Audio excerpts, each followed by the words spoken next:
Well, hello there, everybody. I apologize. I was a couple minutes behind schedule. I've been in the Anaheim NAR Risk Management Issues Committee meeting, and so lots going on there. So anyway, just wanted to give you an update about that. And we are here today. We're going to talk about um, how to create a really cool template. I'm going to show you a lot of cool tricks and stuff. So we're at the Greater San Diego Association of Realtors, and my name is Kevin Burke, and there is my telephone number, and there is my email address. And so please reach out to me, anything I can provide. Also, I have materials for all my classes that I create, and I am more than happy to send you those materials. So you just have to let me know. And as an additional benefit of being here today, I'm more than happy to share my template with you. So that'll be my buyer offer and my seller listing templates. And so, and then I'll even include instructions on how to download them into your ZipForms program. So, that's my thank you for you being here today. So I do have some credentials that I guess make me qualified to speak about the subject matter. And there you go. There's a bunch of those in there. In fact, I need to update this one on the right-hand side. I was chair of risk management for CAR last year, also chair of NAR's West Group Risk Management Committee. And then next year, I'm going to be chair of CAR's Legal Affairs Forum. So I'm very excited about that. Great organization, having a really good time there. And my goal in life is, how can I help and how can I serve you? So that being said, I've got well over 40 years in the real estate industry, and I can tell you that when I first started off in the business, there were people that helped me, and so I kind of feel like today, they hadn't been in it for 44 years; they've been in it for maybe 5 or 10. But I just feel like I'm paying that back right now, so that we can get you taken care of. So that's kind of the general idea. So again, I thank you all for being here. And hey, Joe. We have some real celebrities. Robert, welcome back. We have some real celebrities here today. So we're going to probably be talking about stuff that's going to appear to be legal. I am not a practicing attorney. I have no interest at all. I mean, first of all, we have way too much fun, and they work harder than we do. So, I'm kind of good with what I'm doing here today. My trial work is limited to testifying as an expert witness. I do a fair amount of trial work. In fact, before the webinar today, I had an attorney call me up asking me for an opinion on a case. And so I do spend probably half of my time on the phone with lawyers and the other half with brokers. So again, please let me know how I can help you. So my expertise is standard of care for the real estate licensee. Did the agent do what they were supposed to do? Should they have done things differently? And then agent's duties of inspection and disclosure, and then finally market conditions, at least in San Diego County, although I guess I've been called an expert on market all over the place. So that being said, our conversation today is not intended to be a substitute for the advice of your broker, nor for that of your attorney. Please consult with them as appropriate. So our webinars are intended to be interactive, and I know a couple of you here today know how to do that. Please utilize the Q&A button to ask questions or offer input. I do very much look forward to hearing from you because, especially today is almost like a working lab on the program. So I'll show you a bunch of stuff, but I expect you to stop me, interrupt me, make me slow down. So this morning we did property management forms. That was actually a lot of fun.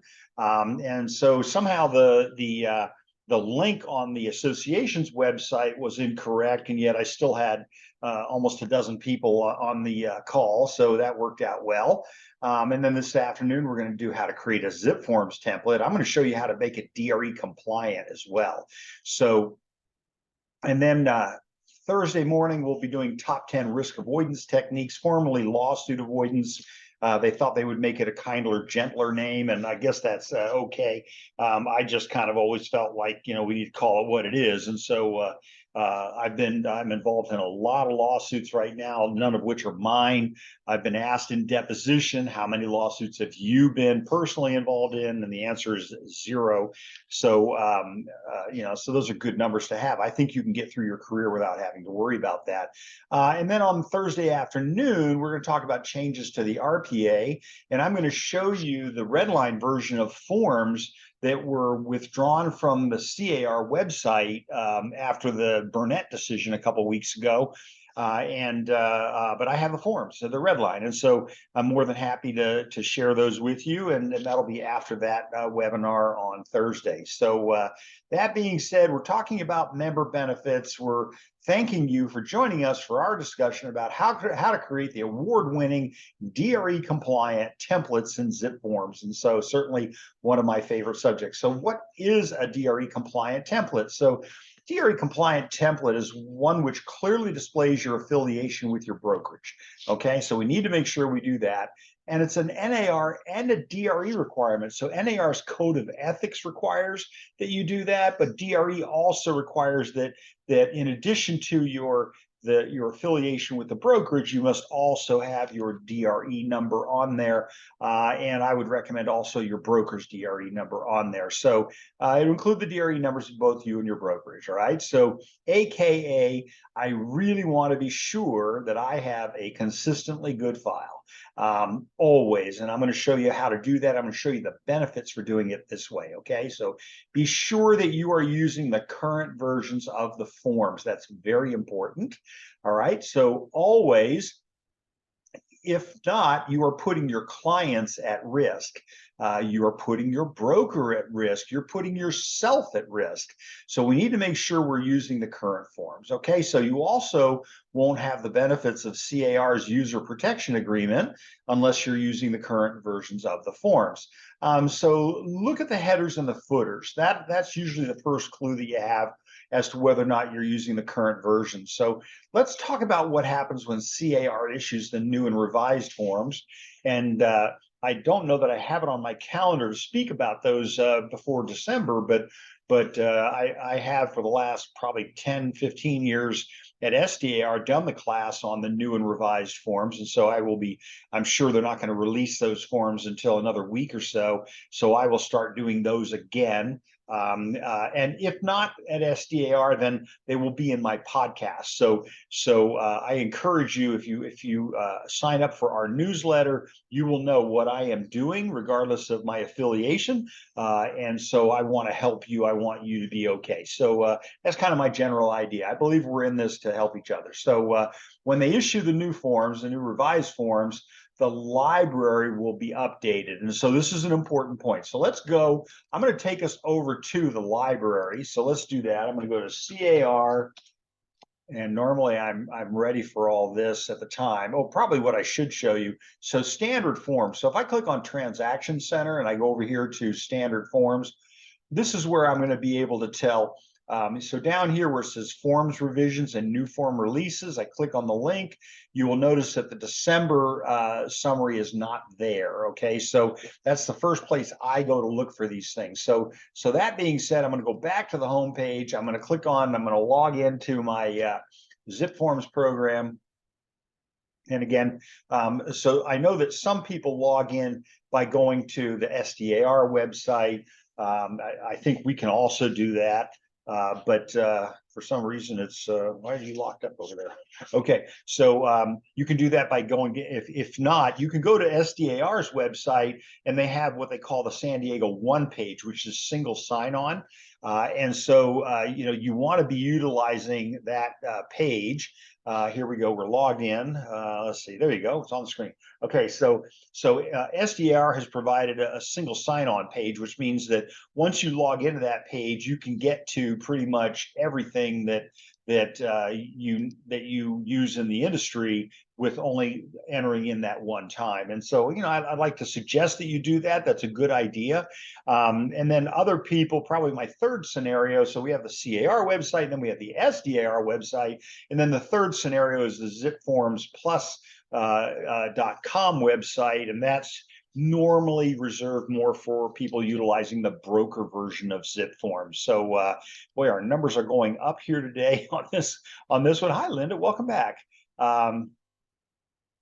My Linda's there too. Good. Okay. All right. So that being said, I'm in the button here that says templates. I said, does anybody need me to go backwards and show you something different? Because I was going to start us here to show us what the templates look like. Okay. So I'm on my templates. And I'm going to go over here. Whoops, Donna. Hi, Donna. Question. You have a question as well, or just saying hi? Hi. If you have a question, put it in the Q&A, okay? I appreciate and I thank you for the hi. That's really cool. But I mean, you've been attending a lot of my stuff lately. So again, in the Q&A field, and I apologize, everybody, that I just as soon make it so that we can go hot mic. But one of the problems that we have had recently with the hot mic, whoops, where happened the screen? There it is, it's back. So what happened with the hot mic situation was that the people would ask a question, and then when they were done, they would mute themselves, but then it would just arbitrarily turn themselves back on. So I use different platforms than Zoom for a lot of my presentations. It's just one of those things that's not utilized here. So the three different ways again. Okay, so good question, Donna. So I'm going to go back. So I have several ways in order for me to get into the website. So into CAR. So I've got CAR here. I'm going to start at the home page. I can click on, so this is the home page, car.org. I can click on Access Secure Transaction right here, and that will take me to this link where I click on Access Now, and then it will pop up. It asks me for my username and password and stuff like that. So that is one way to go in. The other way to go in, which I think is a great way, I mean, because I mean, if you're active in real estate, then you're doing a lot of stuff, right? I can go to the SDAR website. I can log in and click on login. And then once I've logged in, now this is called the one page. So San Diego's one page is single sign-on. So I can go down here and I can click on ZipForm Plus, but I also have access to all these other things. So RPR, my, CRS Tax, Paragon, all these other things that, these are all services that are provided for you for free by SDR. Now, admittedly, what happens, you sign up for LionDesk, and I like LionDesk. I don't actually use it, but you sign up for LionDesk, and so it's a pretty decent program out of the chute. However, then they work the upsell. So San Diego's not working the upsell, but essentially LionDesk has bought the database so that they will work with you, trying to give you the more superior product. Okay, that's all about. All right, everybody good with that? So that's the second way to do it. So if I click on ZipForm Plus, and it's always a challenge to see what actually happens when I click on that. Let's see what happens. I wonder whose website that's going to take me to. Okay, so apparently a different version for me, but for you, again, if you have trouble with it, contact membership at SDAR. This is so funny. Look at it. These all expired in 21. So this is, I don't know what version, where this is coming from, but these are all from 2021. So I could remove all those. Anyway, we don't have time for that. I've got other things to show you. So let me close that screen. And then, of course, that'll kick me out, which is fine. Now, this is the third way. So the first way was car.org. The second way was SDAR.com. The third way is to go to the link that you see up top here, ZipFormPlus.com. And then you would enter in your username and password, and you can log in that way. So, Donna, those are the three ways. Okay, does that help everybody? Those are the three ways for us to get into the program for ZipForms. So I'm going to go take us back now. You can see that, yes. Take us back now to mine where I have already logged in, and you can see that I have templates across the top, which is kind of grayed. And these are my templates. And so remember, folks, that our business is a systems business. It is a rote business, which means that we do essentially the same thing every single time we do a transaction. Okay, and so there's good news in that. The DRE has said if you have systems in place, then we'll look at your systems. But if you don't have a system, you're just kind of doing it, freewheeling it, then you may have some challenges with what you're doing. But if you have a system and you miss it once in a while, you make a break from it or something, that will maybe be acceptable depending upon what's going on. But all brokerages that I'm aware of have systems in place for how you should do business. And I help create brokerages for people, and I help create it so that they have systems in place. And there's a variety of ways of doing that. And so that ZipForm Plus I just showed you, is a good example of where most people access the broker version of ZipForms, which gives the broker the ability to look over the entire thing. Everybody okay so far? So I've got my property management up here because I taught that this morning, and then I've got my seller listing template right here. I've got my buyer offer template. This is DRE is a class I gave for the Department of Real Estate 2 years ago now on the RPA. It was a 4-hour webinar for their and by the way, they don't use Zoom. It's not secure for the presenter's purposes. It's secure for the recipient, such as yourself. But they use Microsoft Teams instead. I use Google Meet. So there are different platforms that are out there, some better than others. And so my podcasts that are coming, and I'm very excited about that. The podcasts that we're going to be doing will be very interactive. You'll be able to listen to them in the car, 20 minutes, half an hour, on one paragraph rather than a 2-hour thing like we're doing here today. So these are, and so anyway, and then I did a podcast for the Department of Real Estate last Friday on legal documentation required in a real estate transaction.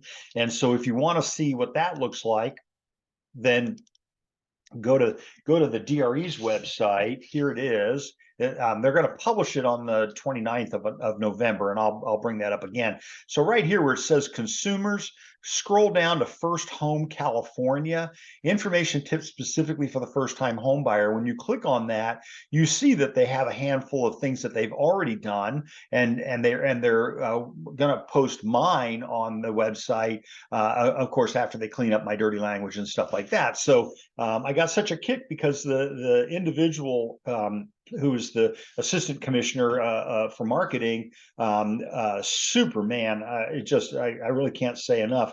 And it was really great. We talked for an hour and a half, got off of it, and he goes, I didn't know that. And so I get that a lot. I didn't know that. You go into depositions. I just love what I do, right? So anyway, this is the website. This is where you will go if you're interested in it. It'll be posted on the 29th of November. Okay, everybody good with that? Let's go back to the previous screen. Let me see, where am I? I'm going to close that one. Here's my meeting controls. Yes, because I have to pull back up where we are. Okay, so here we go. So now, let's go into the buyer offer template. Everybody, would you agree with me? It's probably more likely you're going to use that. I'm going to show you how to create this template, but then I'm also going to show you how to use it, okay? Before I do that, I'm going to go up here. You see where your silhouette is up here at the top right-hand corner? You can see when I hover over, it's got my name and my company name and email address and all that, or website. I'm going to click on Profile and Settings. Everybody, you with me here? Donna, you good? So I'm going to click on Profile and Settings, and that's going to pull up my back office page, so to speak. Okay. All right. So now on this one that always loads me up under About Me. And so, this stuff in here, you can change it. I don't think it really does anything. But the most important part about this page is down here where it says email signature. And I want to click on that, folks, because the DRE has said that your signature line in ZipForms, your signature line in your MLS must be DRE compliant, right? Why? Because it's considered first contact information. So a lot of times it's the first thing that when we reach out to people, first time we make contact with them. So what does that translate to? Your name as it appears on your license. Here you go.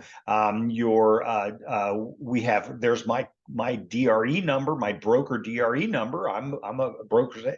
I have a broker's license. And then underneath that, I have our corporate broker number, because again, I have to tell everybody where I work. And then here I have the website, which identifies what company I work with. Okay, telephone number, contact information. And then I have this happy little thing that says I don't give you legal, medical, or tax advice. So that's my signature line. I assure you it's DRE compliant. So that's my goal for you, is to go in here and change your signature line. Maybe you've already got a compliant signature line someplace else. You can copy and paste it in here. Click on this link that says included in all outbound notifications. Everybody go with that? The rest of this, sign in security, I don't think you got a whole lot to do in here. I don't really do two-factor authentication. I don't find that I need it. I don't think anybody's going to hack into this and steal any state secrets. My offices, so my company information, This is the information that will be applied to new transactions that you create. And people call me all the time and say, how do I get that footer down at the bottom of the page to change? And the answer is, here it is, right? You go in here under offices, and I've got update the information that appears on your forms. There's the company name, there's the street address, telephone number, and I'm good to go. Everybody okay with that? Now, if I changed anything, I would hit save. But anytime you hit close in this program, it takes you back to the transactions. Okay, so I'm going to go to my forms, and this just shows you all the forms that are available to me. Now, I have the forms in order as I want them to appear in the library. So I actually had to move these forms around. So to do that, I hit on organize, and then I go down here, and so like here's the San Francisco forms. I'm going to move those down a couple of clicks because I don't, we're usually members of San Francisco Association, so we have access to their forms, things like that. So you can see I have a whole bunch of stuff in here. I even have access to CRMLS. And then obviously we're brokered in several states, so there's lots of good stuff. So once I'm done moving these things around, the way I have it, I have CAR's forms first. I have the SDAR risk management forms second, EPUBs third, and then CAR has some really good sample letters. Okay, so I'm done organizing. All that's all set, and we're going to see why this is important later, because it'll show up on the right-hand side of your screen when you drop down on the library. Okay, so products, this is what we have. Settings, so we use DocuSign at this time, if you look at my settings, 5-minute intervals for saving. That just goes back to the old problem with Word that if you didn't save frequently, you could lose everything. I always tell people save frequently, just up to the point where you're willing to lose everything you've done. So I have checked the box, hide the global navigation bar. That way there's not that big footer across the bottom of the page. And then this one's a tricky one. So people ask me, they say, how come every time I go into the program, it keeps asking me, do you want to update the information from this form into the program? Well, this is the link right here. So see right here where it says automatically check PDF documents for data to be imported into transaction. I have turned that off, because if it was on, I'm hovering over it, certain forms may have electronic data that can be used to populate fields in your transaction. I don't want it to do that. I want to do parties, and I want to do cover sheet. Those are the only two things. I don't want all this. So I've turned this off. So if you're having that problem, this is where you're going to find the solution, okay? And then the rest of it, I don't have anything else. I've got pretty much everything turned off only because, like get rid of the title. It's like, I have people I like to work with, and they're not included on the list that they provide for us. So, okay, so that one, I'm going to hit the save button because I did make a couple of changes in there. I'm going to go up here, notification settings. Listen, I get enough notifications every day. I have no problems if they want to send me an email notification about something that went into the doc inbox.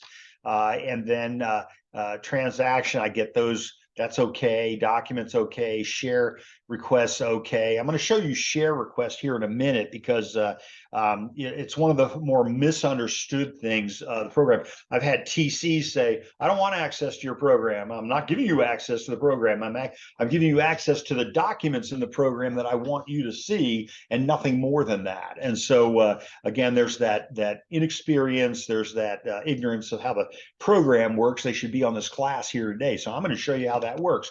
So broker approval, email notification. All right, I get it. List flash if you want it. I put in here, don't email me. I get enough emails. And then offer place notifications. I don't do texting, so I'm sorry. If you do texting, God love you, keep doing it, whatever. But I'm not interested in having to defend that position. So then we also have one that says assistant or transaction coordinator. I always get such a kick because there's no bill here, but let's go into it here. If you have a TC or an assistant, you would invite a new one. It would say, do you want to purchase it? Oh, it's $0. And then I hit purchase, and then it pops up the window, and this is where it tells me how much it really is. Oh, it's $96.19 a year. I suspect that that's prorated for this year, so you could always sign up for it if you're interested in it. I don't do that. I'm going to cancel. So why? It's too expensive. I like telling them that. I tell them that every single time, not like they read it, right? So anyway, everybody understand? We just covered all of these things, okay? So I'm going to remember the close button. I'm going to hit close, and it's going to take me back to my templates. Everybody good? Okay, let's dig in. All right, so my buyer offer template. Again, I have templates for everything. I have templates for leases up here. I have property management templates. I've got disclosure templates. Every time I create a class, I create a template for it. Okay, so that I don't have to keep going back in. Why? Well, because, and let's open up buyer offer template. And I want to show you what I'm talking about. So over here on the right hand side, this thing right here says all forms. This is your library. Okay, so when CAR updates the forms in the end of December, they will update the library, which means all those forms that are in there currently will now be the newest version of the forms. Okay, that's what you want, right? You want to always use the newest version of the forms. Okay, that's rule number one. So they will update the library. They will update all the forms that are in there, and they will add any new forms that are not in there. Okay, so how do I know? I go over here where it says all. I click the drop down. I see form update for 6/23. So that says that's what we updated on 6/23. In December, towards the end of December, it's going to say 12/23. That's when I'll know that the new forms are in there. So again, if I'm creating my transactions from scratch every single time, then I'm using the library and I know that I'm going to have the newest versions of the forms. Everybody good with that? That's the library. So CAR will update your library. They will never touch a transaction in progress. And that's an important thing to remember. So if you've got a transaction that you're working on right now, they're not going to touch it, right? Because we don't want to be changing forms, right? So for example, you've got a transaction that starts on December the 15th, and it's supposed to go until January the 15th. And then on December the 23rd, we update the forms. If we were to go putting new forms in there, you already had the older version signed, then that would create a problem for you on your account, okay? So we're not going to do that, right? So in the library, we will always update all of the forms, but we won't touch a transaction in progress. However, we will update your template. And this is why this is so important. I want you to update your template. And so I am showing you our buyer offer template. And I know, Joe, I know you're like, oh my God. So I am willing to send you our template, okay? The buyer offer, the seller listing template, and I will even show you how to load it. The one thing you have to remember, though, is when you load it, then you're going to have to make sure that you replace all of my information with your information. That's all. It's simple. Okay, everybody good? Okay. All right. That being said, here I am in my buyer offer template. On the left-hand side, you see the folders that I have that I've created for our template. They all have a purpose. The first one is the BRBC. Inside of BRBC, it contains the realtor acknowledgement form, which, by the way, professional standards voted in our last meeting that we're going to add the RA form to your offers and to your listings and to your buyer representation agreement automatically. So Joe, you know, I've been teaching this for 15 years, just the part about the RA form, and now they finally listened, and now they're going to make that part of every transaction that you do. So the RA form is a form that tells your client, you know, the difference between a realtor and just somebody has a real estate license. Okay. All right. So then there's my buyer representation agreement. There's my BMI that goes along with it. And then there's my property visit and open house advisory, because I think that the buyers need to be signing that. Okay. Everybody good? That's my BRBC. My pre-approval letter. It's going to be blank for now because I don't have any pre-approval letters in there yet. So as I'm writing offers for buyers, I always have the lender create a pre-approval letter that matches the amount of the offer, not how much they can really pay. Buyers writing an offer on a house for $500,000, but they qualify to $1.5 million. You know, I don't necessarily want to tell the $500,000 seller that they can pay another $1 million for the house, because then they get greedy and they go after it. So it's always for the amount of the offer. Everybody good?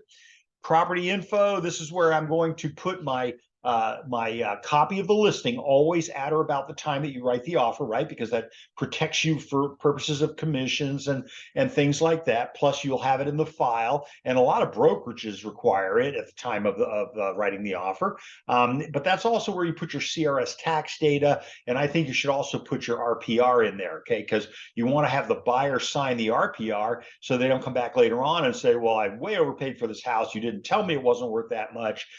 Is this your signature on the RPR that says that you're overpaying for it? Yes. Well, you overpaid for it, and you said you knew you were overpaying for it. So that's my property info folder. Then I have my offer folder. And if I look at this, I see here's the purchase agreement, and I put these in order. Here's the purchase agreement. Here's the APA, SDR forms APA. There's the LAD. There's the MCA, the Market Conditions Advisory. You need to put that in every offer. The anticipated broker compensation disclosure is a form. If you choose to do it this way, if your buyer representation agreement says that you will tell the buyer how much the commissions are you're going to get before you even show a property, that's what the ABCD form is. Okay, so but it's going to require a little bit of work. I've not checked the box on the buyer representation agreement, so that now I just tell them when they're ready to write an offer, I say, here's how much the commission is going to be. Okay, seller's payment to buyer's broker, that's included in our template. And it's paragraph number 3G3 of the purchase agreement, and we include that in there because we have a buyer representation agreement with our buyer, and our buyer has agreed to pay us a certain amount of commission. And when we write an offer on a property, if that agent is not the cooperating, if they're not paying us, the cooperating agent, the amount that we have on the buyer representation agreement, we ask the seller to make up the difference. And so that's all that is. They pay the same amount as what's in the MLS, plus maybe a little bit more or whatever. So stay tuned. My class on, and by the way, my class was approved for DRE credit for 3 hours on the buyer representation agreement. I just got to get somebody to put it on their calendar because I have to teach it live in person.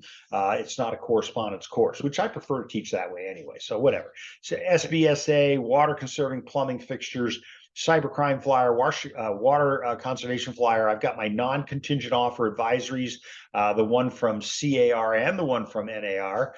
I'm sorry, CAR and SDAR. I've got my PowerPoints on it.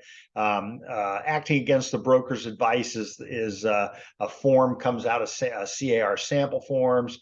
And I have all these other forms that go into my offers that I'm going to write. And down here at the bottom, the notice of default purchase agreement. Remember that California Civil Code 1695 says it is a crime to write the offer if 4 things are present. It's a residential 1 to 4, owner is living in it, buyer is not going to live in it, and there's a notice of default filed against the property. It is a crime to write the offer unless you give the seller notice of their statutory ability to rescind the transaction within 5 days of signing it. So that's what the NODPA does. It contains all that language for you. Everybody good with this so far? Okay, so then I have my escrow information, which will be blank for now. When you get the escrow instructions on, rather than have this great big cluttered up file, you're gonna put everything into escrow information. Title information, same thing. I'll put the PR in there. Anything I get from title will go in there. Then I have my reports button, which is my physical inspections, my solar inspections, whatever reports that the buyer commissions. Then I have my disclosures that I'm going to send to the buyer, and here they are. My buyer's advisory on foreign investment and real property tax act, San Diego form. Consumer guide to disclosure requirements for buyers, my 4-year protection, get a home inspection. Okay, all these things are in here, and I'm noticing in here I don't have my HUD form. There is a what's called a bundle, so that's going to be the HID and the FVAC form. So well, where is it? I wonder. I'm going to go over here to all forms. I'm in the California forms. I'm going to type in HUD, and of course nothing works. Let's do HID. There it is. For your protection, get a home inspection. It says I already have it in there, but I also know that I have my FVAC form, and there's that FHA VA a mandatory clause form. So that's in there as well. Okay, so then I have my conversation log, and in there I have my confirmation of conversation, which is a CAR form as well. And all your communications should go in there. Then I have information on the home warranty that we like, and then Linda has added signed by all, which is the paragraph that once all of the document has been signed by all the parties, then we put it into that place, and that's that when Linda does the broker review, she can just go in and go through the whole thing. Is everybody okay so far? I want to make sure you're all right. Anybody have any questions about what I've talked about so far? Anybody?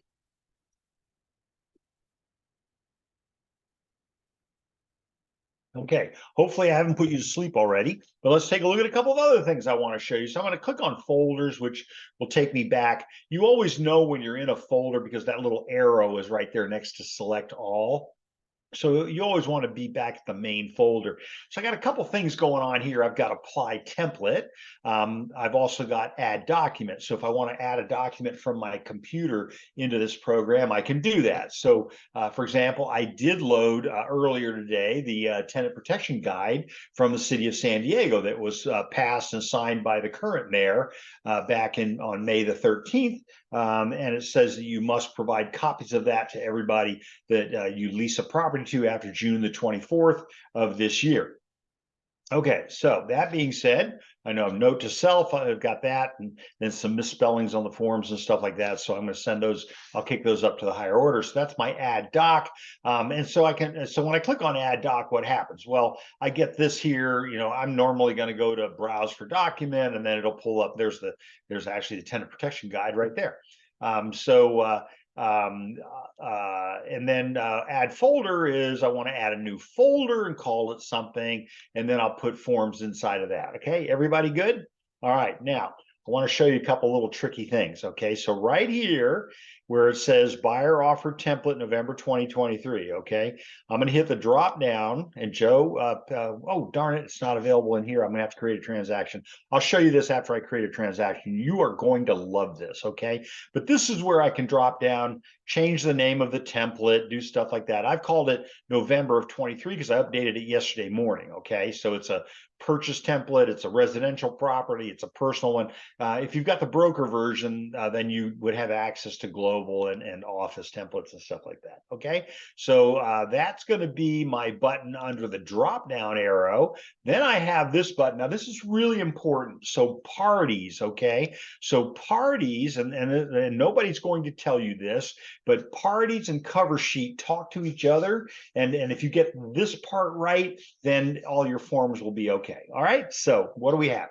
We have in here, let's just look at since this is a buyer offer template, and I don't know who the seller is yet or who the seller's agent is, I'm going to click on buy side, and I'm going to see that there's my name in there, and there's my name, there's my MLS number, there's my brokerage number, there's my email address, my telephone numbers.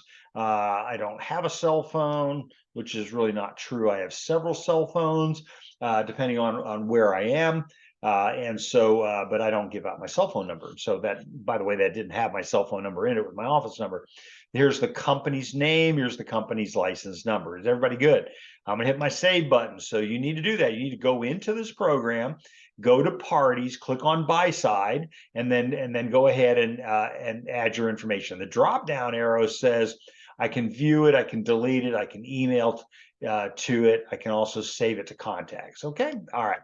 So that's the important part of that. Now let's look at my service providers. And so service providers, I have an escrow company I like working with. I'm going to click on it here. I got all their information. I got their office, their license number, which is their DBO number. I've got their address. I've got all their stuff. Here's their company's email address. There's the direct line. There's all that stuff. Everybody good with that? Okay, so then disclosure company, I've got the one that we like to work with, but really all I know is the name of it. They don't necessarily have anything else. So I'm just going to keep that in there. And then I've got my home warranty, same thing. I've got my title, same thing. I've got my lender, same thing. So I have escrow, I got title, I've got lending, I've got all that stuff. Is everybody okay so far? I want to make sure I do this, all right? Now, let's go back to documents. Oh, by the way, if you're going to add somebody, so let's go back to buy side. If I want to add the buyer's name, then over here on the left, I see buyer number one. I click on that. And then what happens? I'm going to go ahead. I'm going to put in the first name, middle name, last name. Now, it's going to ask me for those names because I'm representing the buyer. So it assumes that I'll have the name as they want it to appear on title, not how do you want to take title, remember? So your name as you want it to appear on title. So you look at the driver's license, whatever, and that's the information that you put in here. You put in their first, middle, last, whatever, it's on their driver's license. Because remember, later on, they're going to have to prove that they are who they say they are. And the lender is already going to know ahead of time because you already had them pre-approved for a loan. And so the lender is going to want the contract to match what the lender is using or else they won't do the loan. So why? Because when they go to sign the loan docs, they're going to have to prove they are who they say they are, and that DL, the driver's license, the passport, whatever, has to match exactly as they're signing the document. So you always know, folks, Bob. Well, Bob is short for Robert, right? So if somebody's calling themselves by the name Bob, then you want to be asking the question, is that how you want your name to appear on title? And so that's why you're going to get that proof, from them at that time. I think it's coming where we are going to be required to ask people to prove that they are the seller of the property. I think that is coming. I know that with all the land scams and everything going on nowadays, I think we're going to see that on the plate. Okay, so the rest of this, we don't have to fill everything in. The email address is important, yes, but the rest of it, we don't need to fill it in. Now, let me tell you, if the buyer is buying as an entity other than themselves personally, then you want to put the name of the entity right there in that first name field. We discovered this ourselves. Even Lone Wolf hasn't figured this out. But the way to do it is, so if you want your RCSD to look good on the last page of the purchase agreement, you put the name of the entity. So if it's a trust, copy, paste in here in the trust. Again, we're on the buyer's side, okay? So we're going to copy the name in the first name field only. Everybody got that, Joe? You got that only in the first name field. Then you go down here, you don't fill out anything else, only the first name field. Okay, then you go down here, and then whoever the signer is, they're the ones, now you ask them, how do you sign per the trust? For example, you'll have a trust cert. It'll say, that the signing authority is this name. And so that name will go in here, the first name, middle name, last name, and then the email address. Is everybody good? That way, when you send out your offer, the last page that talks about the entity buyer will be filled out correctly. Everybody okay? I need the date in there. I need all that stuff in there. All right, good. Okay, questions about any of that? Seeing none. Okay, so parties, very, very important. Okay, so I can add buyer number 1, number 2, number 3, number 4. I can add the buyer's attorney. You're probably not going to do that. What happens if you've got a TC that you want to include in things? Click on add other. Click on, let's see, I got one in there, a TC or a second agent. So I've got TC in there, and then you put in the full name of the TC and all this stuff. You fill in the TC's email address, and then that way they will show up in your when you're getting ready to send things out for electronic signature. Everybody okay? All right, I'm going to show you this too. Okay, so it's a lot. I know it's a lot. Anybody have any questions about any of this? I want to make sure you're okay. Questions? Okay, seeing none. I'm going to go to documents. Oh, by the way, on the sell side, it's the same stuff, right? Add other, TC, okay? It's the same stuff. So it doesn't really change anything. Service providers, same kind of thing. With service providers, I can add, the buyer's lender. I've got that in there already. You could add the seller's lending. I don't know why. I got the escrow in there. You could put the appraisal company, all that stuff. I think you're really wasting your time. You're spending a lot of time on something that doesn't populate any of the forms. Okay. All right. So now let's go to documents. So I'm going to click on documents. And from here, I've got, I'm back to my folders, and I've already gone through all these, right? I showed you all these things and what's included in all of them. And then I have some that are just kind of stuff that didn't fit anywhere in particular. So maybe offers. So let's go in here and let's go to buyer counter offer. And probably it's the only thing. I can click on the box, click move, or I can click here and I can click move, and I can make it go over here to the offer folder. And then there it goes, poof, off it goes. Everybody good with that? So I should have as minimal as possible paperwork in here. Okay. All right. Questions about that? We have a writing an offer checklist that we loaded that is based on the form. So on the purchase agreement, I've gone through the entire purchase agreement, got every question that we've got on the purchase agreement, and here they all are. Here's all the questions. If you want to copy that, send me an email. I am more than happy to send it to you. I've broken the purchase agreement down into its component parts, and there you go, like 4 pages of happiness. Okay, everybody good? All right. Okay, so that being said, I could do a checklist Checklists are kind of cool. I like checklists. Again, I want to make sure I do everything the same way each time. I can click on a new checklist. I can give it a name, and then I can hit save. And so now here's my new checklist. I can create a task. So I'll get all these things to do. And I think it's a pretty effective little tool. I like it personally. But do people use them? Not necessarily. But I think they're a good checklist. So I'm going to delete that one because I really kind of just made that one up, as you know. And so I can do a checklist. I can also look at a calendar. Calendars are really cool. When you write your offer, go into here and look at the calendar, go to checklist, click on calendar, and it'll tell you when your contingency periods are up for various things. Okay, so that's why a calendar can be pretty cool. Okay, all right, so go back to my checklist, and then I can organize things if there's a bunch of things in here. And then over here on the right-hand side, I've got my, look at the whole picture, so to speak. Okay, I also have my e-sign templates, and that's if you're going to create a template for your program here, you can do that. It should work. Will it work? I don't know. A lot of times, and remember, folks, what I always tell you that if the program's not working, don't assume it's you. It's probably the program. So, I can tell you, I'm in this program, sometimes 8 different brokerages at a time, and it always has problems, and it's always something different. And so I'll go in, I'll try to do something, it won't work. I'll log out, I'll log back in again, and then I can maybe hopefully get it to work. So don't take it personally if it's not making sense or if it's not working properly. I want to make sure that you again, that you aren't taking blame for something that's not your fault.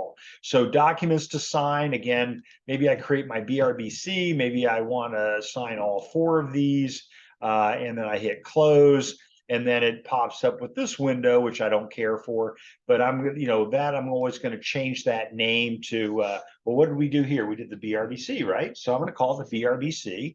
And again, I'm creating a e-sign template. Choose a folder for return signed documents. This part's really cool. So since I've created, this is all from the BRBC, I'm going to click on this button right here, and I'm going to have everything go back into the BRBC once it's signed. Does that make sense? So all these forms, once completed, will be loaded back into my BRBC folder as PDFs, signed PDFs. Everybody good with that? If I want to add an outside document, something from outside of the transaction, I'm sorry. It doesn't allow me to do that. Yeah, there's some things it's not going to let me do because I'm not actually doing a transaction. I'm doing a template. So does everybody see that okay? You all good with that? I'm going to back out of this real quick because I want to, now that I've created my buyer offer template, I go back here to my documents, right? So now, and one other thing. So the disclosures button is an interesting attempt by Lone Wolf. They'll create disclosures for you based on the CAR forms. They charge you for that, of course, but you have to have street address in there. So this is just a template. We don't have any street address. So now, is everybody okay with how we created the buyer offer template? We're all good? Okay, so I'm going to go back to my list, which is automatically going to save it. There's my buyer offer template. Now I'm going to go over here to transactions, and I'm going to create a transaction. So what? So new, everybody see new? I'm going to click on new. I'm going to click on new purchase offer, and then I'm going to give it a name. I do that, so I make it crazy so that I can just delete it later. I don't really need the street address. I'm going to fix that later. I do need to click a category. It's almost always going to be residential. The other categories, by the way, there are in there because at one point, CAR thought they could create templates for each different property type, but the reality of it is they just never did it. It's just sitting there. But hypothetically, if you clicked on vacant land, it would bring in all the vacant land forms. Nobody does it, so they left it alone. Active status, I could add an image, but I'm going to add it later when I do MLS Connect. And then my templates, so select which template you want to use. I have it set up so it automatically adds the buyer offer template. Okay, so and again, I showed you how to create it, and now I'm showing you how to implement it. And then later on, I will send you my actual templates. You just have to send me an email. Everybody good? I'm going to do, can you see that? Yes, you can. Okay, so I'm going to click on my save button, and then you just wait a minute while it spins around. And it's going to create a whole new transaction for you based on the buyer offer template. Is everybody good? Up here, here's the name of that quirky thing. And then here's all my documents. Look at that. There's all my folders on the left. Here's all my folders, and then my forms here in the middle. And so when I'm up here, notice that it will retain this until 2030, which is clearly 7 years from now. Our retention period has actually been 5 years. After you have something signed in the program. If you don't ever have anything signed, then it'll only retain it for 18 months. It just figures, why would you want to reuse something that was outdated at that point, right? There have been 3 revisions since that time, so they'll automatically shred it. We can't get it back at 18 months. If you did send something out for signature and then you have it come back into here, which is how we set up our thing to do, when it comes back in, it will automatically create your Zip Vault account for you, which is free. Okay. All right. Question. Donna, will we get a recording of this? No. I'm messing with you, Donna. Thank you. And I always appreciate your questions. I really do. So all of my videos I load up onto the YouTube website. So I'm going to load those all up there.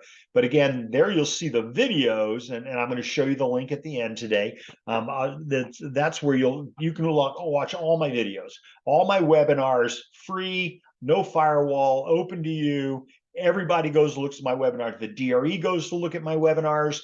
Plaintiff's counsel goes and looks at the webinars. I always say the same thing every time. I'm pretty clear in my head about my answer to questions. So I always get a kick that plaintiff's counsel looks at my webinars and then tries to use those things to trip me up, and it's not been effective for them yet. So yeah, I'll give you the link to it. You'll be able to go there and look at them until the cows come home. So your question is really good. I think I will need to watch it 1,000 times. I don't think so. And Donna, by the way, we have a position in our office that we will show you 100 times. And if you don't get it after 100 times, we'll pay somebody to do it for you. So, this stuff is not necessarily intuitive. But you know me, and I am always happy to help you. You can call me at any time and say, hey, Kev, I'm having a problem with this. And I will help you with it. And 99.9% of the time, I'll be doing it from my car. I won't even be looking at the form because this stuff I've been using this for decades. I was teaching it back when it was called WinForms, okay? Yeah, I'm happy to help. Thank you. That's very kind of you. But I'm happy to help, all right? I want you, as I always say, if you look good, you make me look good. So I really want you to look good. I really do. Again, you're helping me by being here today and learning something. I'm sorry for all the people that aren't here today who really should be here today learning all this, but some of us just think we know too much. We know everything, right? And so those are the ones that make me nervous. Okay. So that being said, and Joe on our call today, and I love Joe. He's been a broker since 71, folks. He was a Vietnam vet and a Marine Corps, and he's on our call today. And this guy, I just think he's brilliant. And you have a question about manufactured home, he is the guy to call. He is the expert on manufactured homes. So we all have a skill, and mine is maybe the legal stuff. But I want you to shine. I want you to make a lot of money in real estate. I think it's an easy business. Okay, so thank you, Don. I appreciate your comment. So let's go ahead. I'm going to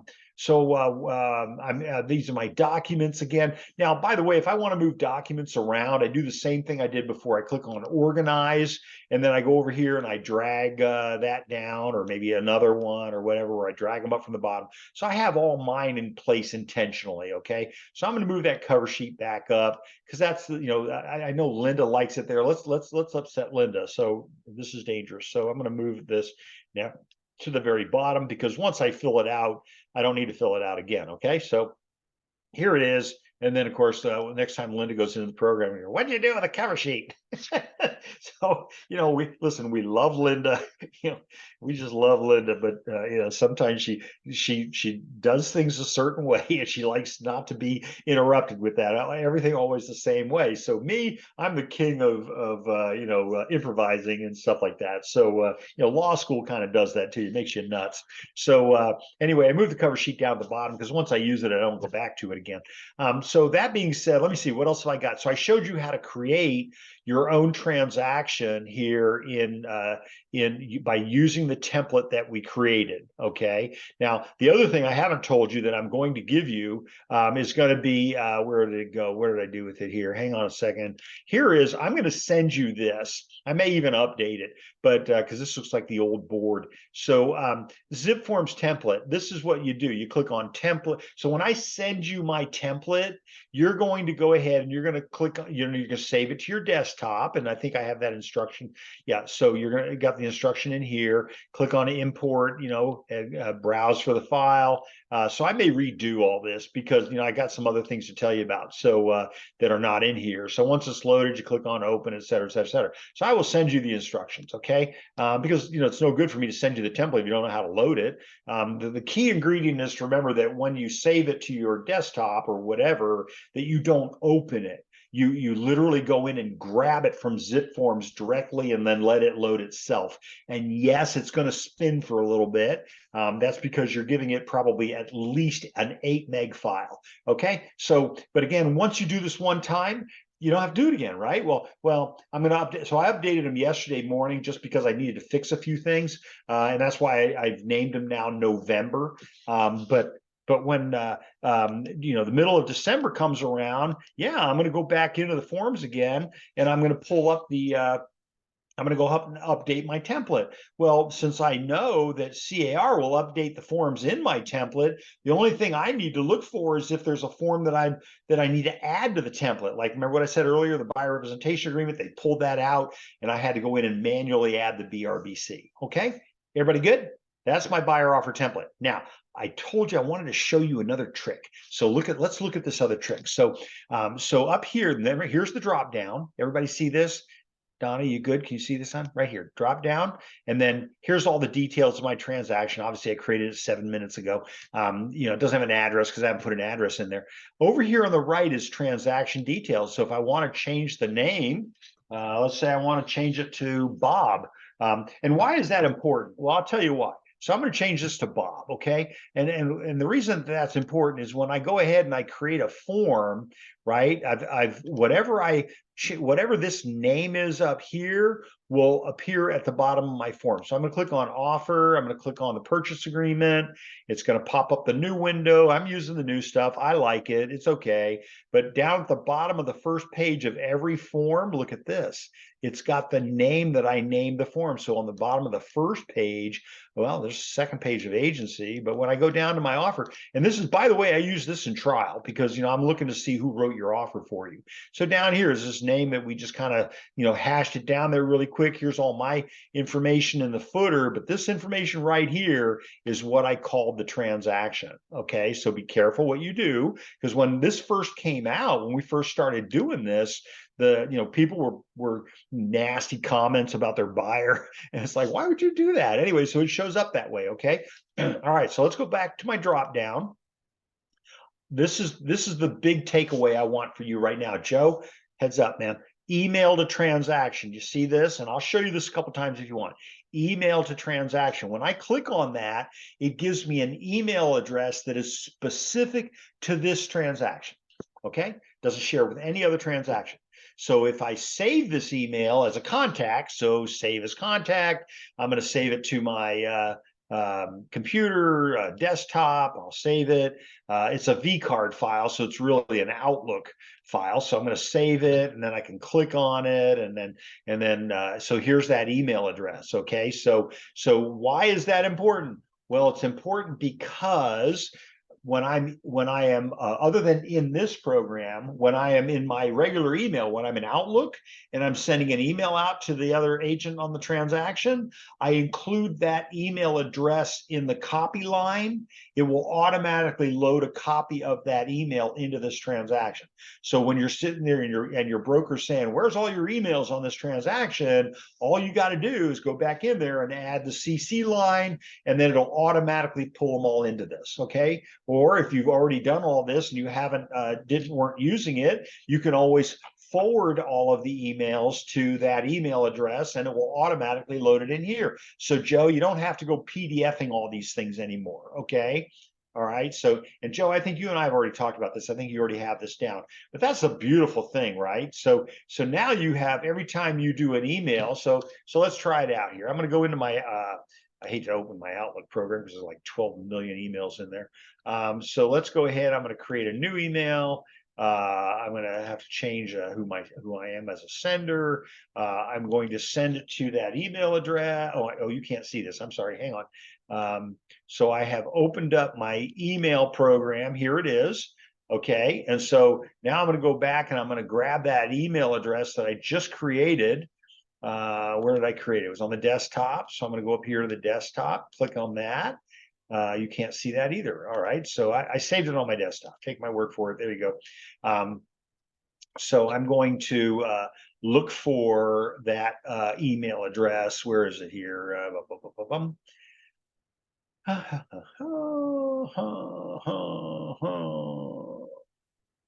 Where to go?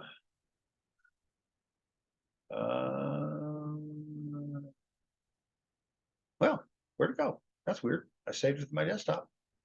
Okay. All right. It's gone. Oh, memo style. Is that it? Nope. No, my emails to MLS. Our wonderful people, by the way, at MLS. And Kellyanne, I was so excited she's still there. Kelly Allen, I'm sorry, Kellyanne. Let's see, where's that email address I just created? That's pretty funny. Okay. All right. So date didn't work. Oh, here it is. I'm so sorry. Here it is right here. See right here, Bob. Okay. So I'm going to click on that. It pops up the email address. I'm going to copy it here. Oops, not letting me do that. I'm going to hit email. How do we want to do it? Well, I want to do Outlook. There's Outlook once. So it pops up. So see this here, folks? You can't see that. Let me pull that up so you can see it. Look at that. There's the email address I just copied from the program. Okay.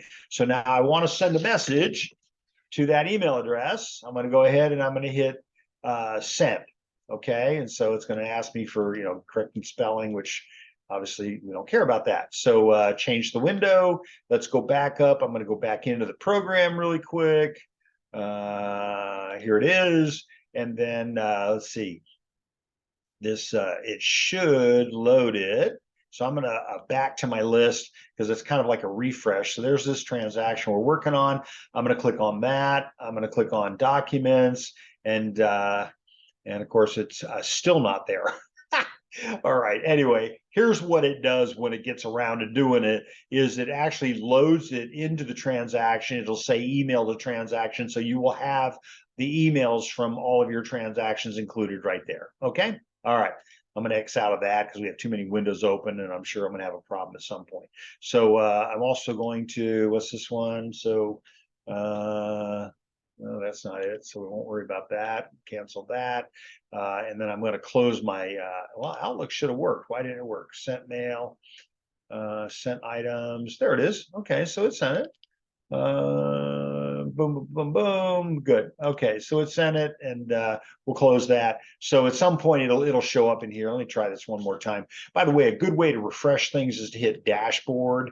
And let it spin for a second. And when it's done with that, go back over here to transactions.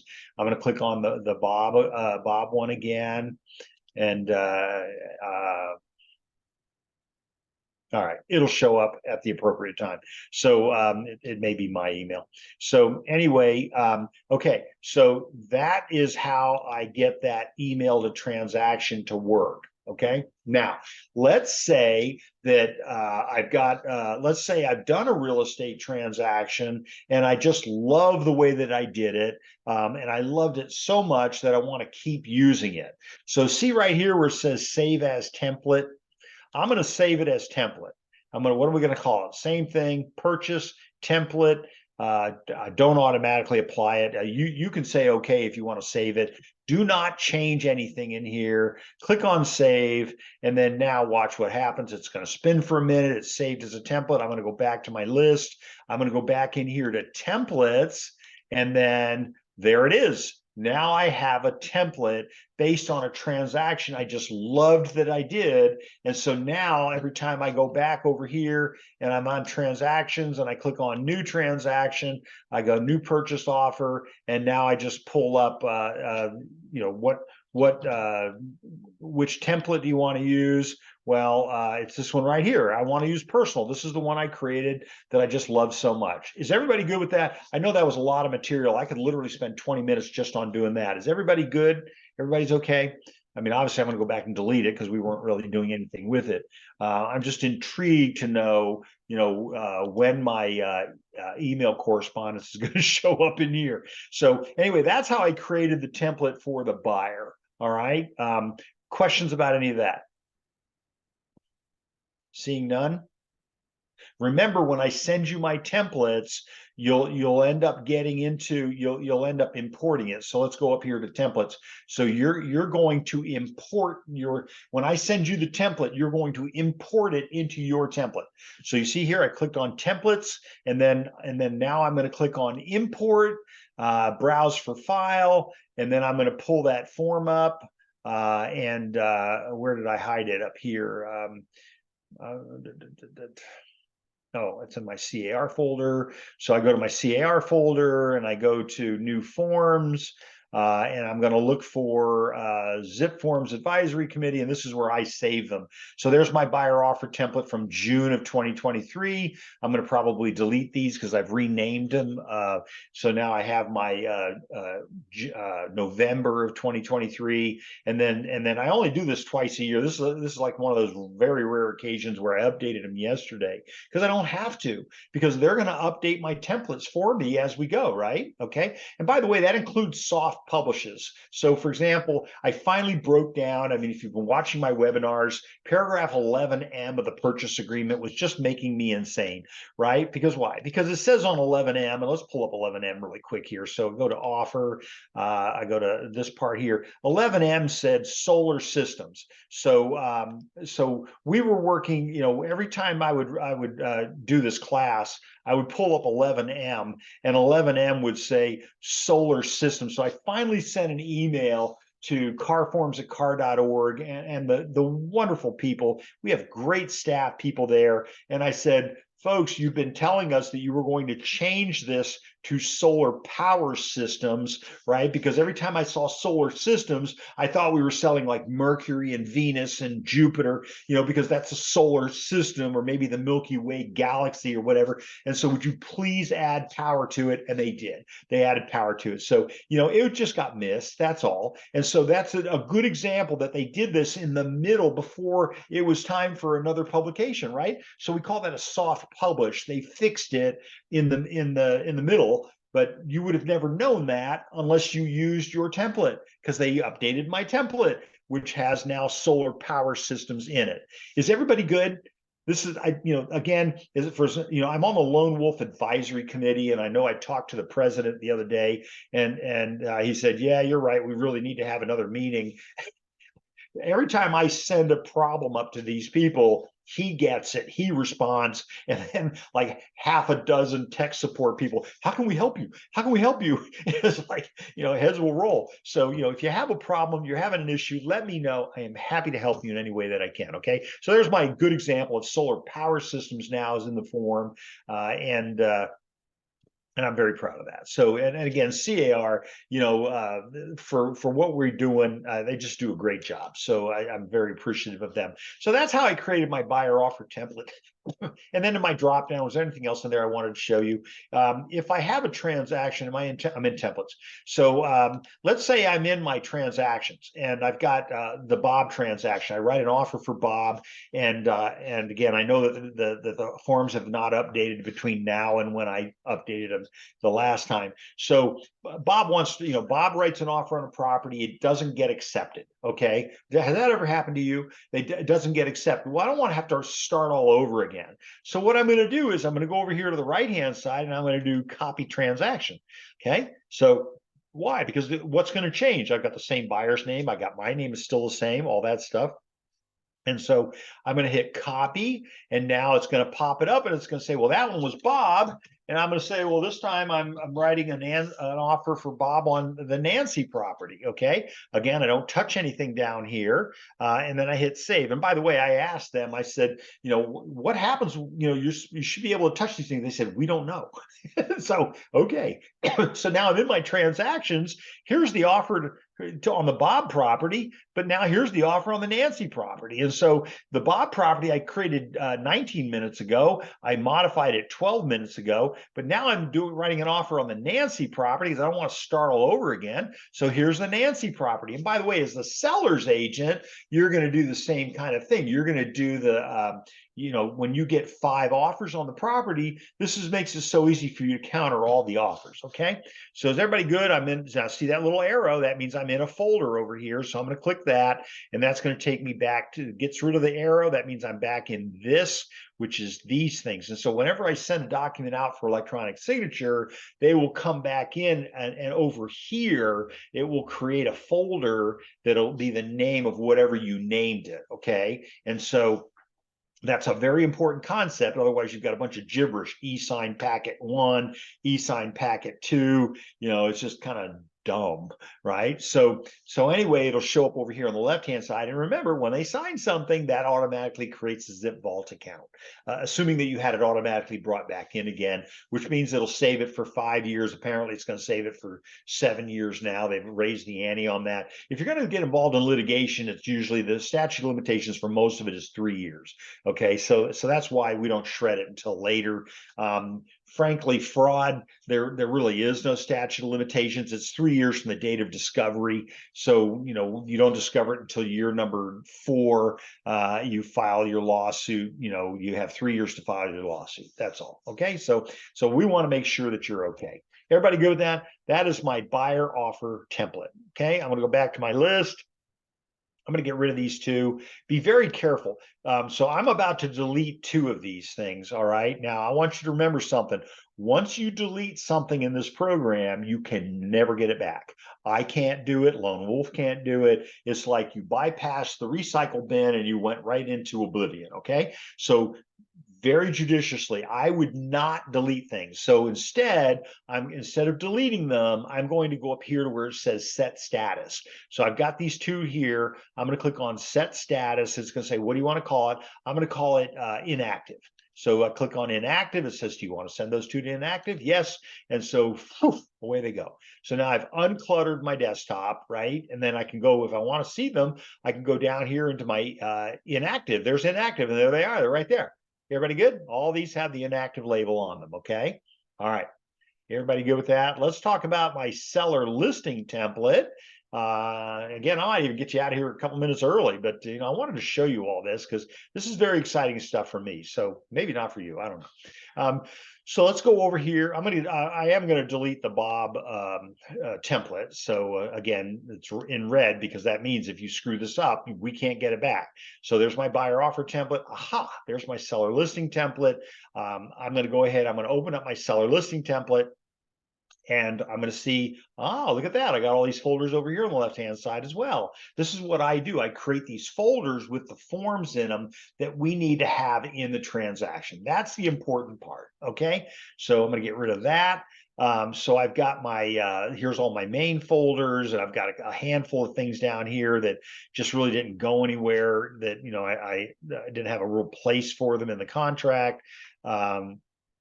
But what's my first link? My first link is prop info. That's again, we have a residential listing input sheet that we've created. We took the MLS sheet and we created a version because it's editable. So I put it in the company's number, the name.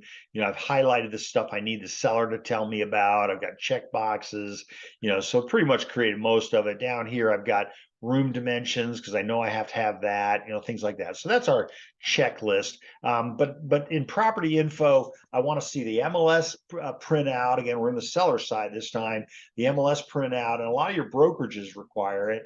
But then I'm also going to have a copy of the CRS tax data so that I know I've got the seller's name as it appears on title, right? Because if you don't have the seller's name as it appears on title, then you don't have a contract. And the problem is when you go putting it in the MLS, you've told the MLS, I have a contract. And so if you bring an offer in, we're going to compensate you based on the contract that we have with the seller. Well, I've had sellers say, we actually don't have a contract. You put in matter of record or owner on file or something nebulous like that. Don't do that, folks, because you're not creating a contract with the seller.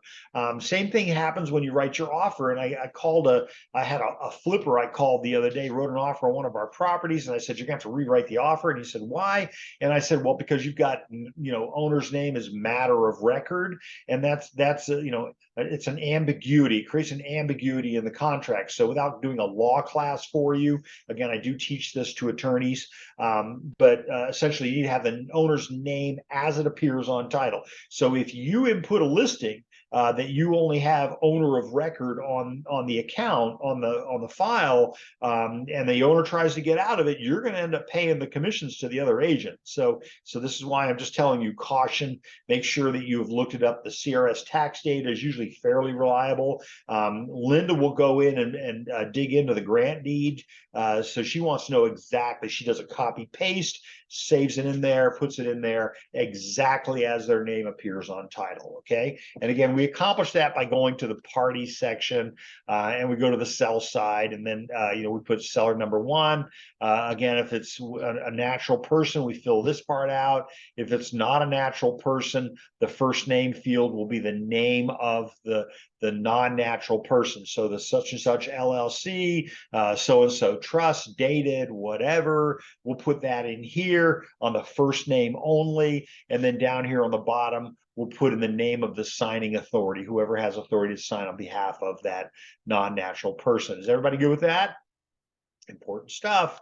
I'm going to go back to my documents, and again, I'm still in my template, and so I like the photos going in here, and that's why we created this. Then I have my listing packet.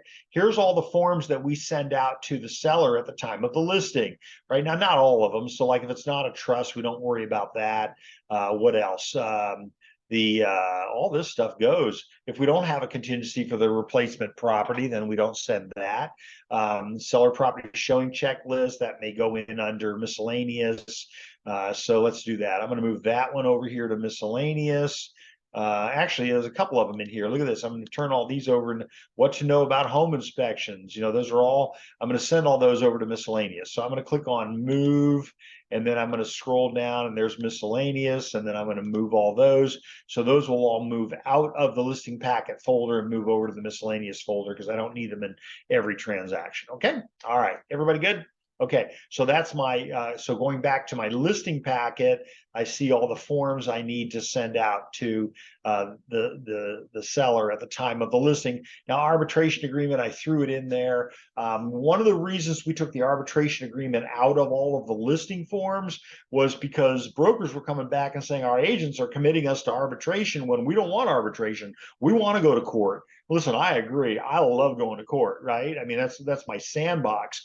But at the end of the day, it is still in the purchase agreement because we want to encourage them to arbitrate. But we as brokerages are not going to want to arbitrate. We want to litigate. Okay, and so arbitration, 3 months to get to the same lousy decision. So as I say, and then there's my realtor acknowledgement form down on the bottom, but that's about to become part of your template because Professional Standards has done that. So I'm going to click on my organize button because I'm going to want to move that up to the top. So I grab it, I take it up here, I release it. How far did it get? It got to there. Boom. I think that's the first form you ever want to sign, and that's you sign and you only sign. Okay. And then I have my listing agreement, and if you open this up, you'll see all of what we do our listings for and all that, because this is our template. Seller's guide to residential listing agreement and disclosures, trust advisory if I need it.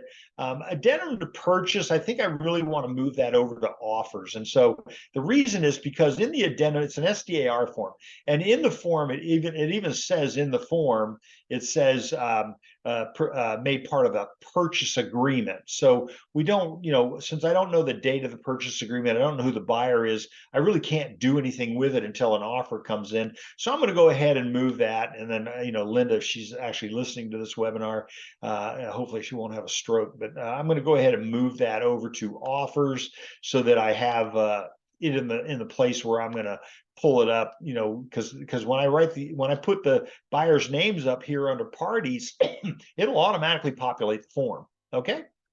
All right, MCA always. So I send all these forms out to the seller at the time of the listing because I'm going to need them all. I mean, I might not need the SELM. That's the form when the seller doesn't want to put it on the market right away. He wants, clear cooperation. We're clear cooperation. So SELM says, don't put it on the market until, I tell you so. That's all.